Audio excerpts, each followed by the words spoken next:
ஓம் ஸ்ரீ சாய்ராம்.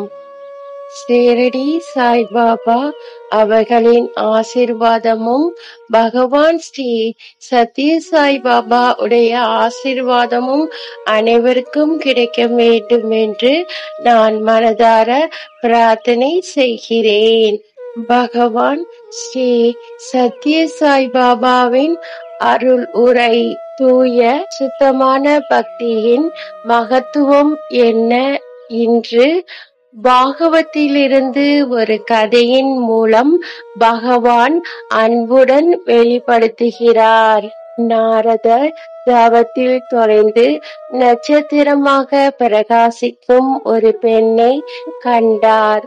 அவளுடைய கிரீடத்தை சுற்றியுள்ள ஒளிவட்டத்தை கண்டு அவன் வியந்தான். நாரதர் தனது வாழ்க்கையில் எந்த நேரத்தில் அந்த ஆழமான அனுபவத்தை அடைய முடியுமா என்று யோசித்தார். அவனது ஈர்ப்பு அவளை விழித்தெழுந்து அவள் தன் அடையாளத்தை வெளிப்படுத்தினாள். பிரம்மா, வித்யா, தேவாதா, யாதாத்தின் விழிப்புணர்வு, அறிவியலின் தெய்வம், ஞானம் வெளிப்படுத்தும் உண்மை. இந்த வெளிப்பாட்டின் நாரதரின் திகைப்பு இரட்டிப்பாகியது. நீங்கள் தியானம் செய்ய வேண்டிய அவசியம் என்ன? உங்களை சுற்றியுள்ள அனைத்தும் இயற்கையும் அமைதிப்படுத்திய இந்த தீவிர தியானம் ஏன்?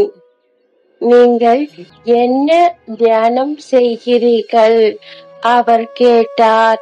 அவள் கிருஷ்ணரின் தாமரை பாதங்களை தியானிப்பதில் எனக்கு மிகுந்த மகிழ்ச்சி வேண்டும். நான் அவற்றை தியானிக்கிறேன். அவனிடம் சரணடைந்து என்னை ஒரு கோபியாக ஆக்குகிறேன். அந்த தியானத்தின் மூலம் பெறக்கூடிய இனிப்பு அந்த பக்தி. இந்த பதிவை கேட்ட அனைவருக்கும் நன்றி, வணக்கம். ஜெய் சாய்ராம்.